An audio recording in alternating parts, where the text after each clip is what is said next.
தருமபிரியன் செய்தி YouTube channel நேயர்கள் அனைவருக்கும் வணக்கம்.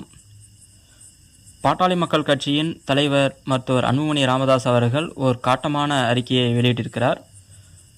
நீட் தேர்வு குறித்து தருமபுரியை சேர்ந்த மாணவிக்கு காஷ்மீரில் நீட் தேர்வு மையம் அமைத்திருப்பது கண்டிக்கத்தக்கது என மருத்துவர் அன்புமணி ராமதாஸ் அவர்கள் கண்டனம் தெரிவித்திருக்கிறார்.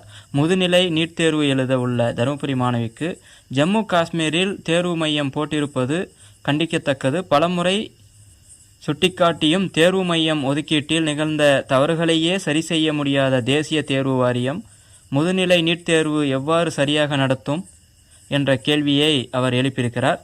நம்பிக்கை குறைந்த நீட் தேர்வு மையத்தை தேர்வையே ரத்து செய்ய வேண்டும் என்பதுதான் பாட்டாளி மக்கள் கட்சியின் விருப்பம் என பாமக தலைவர் மருத்துவர் அன்புமணி ராமதாஸ் அவர்கள் கூறியிருக்கிறார். நன்றி.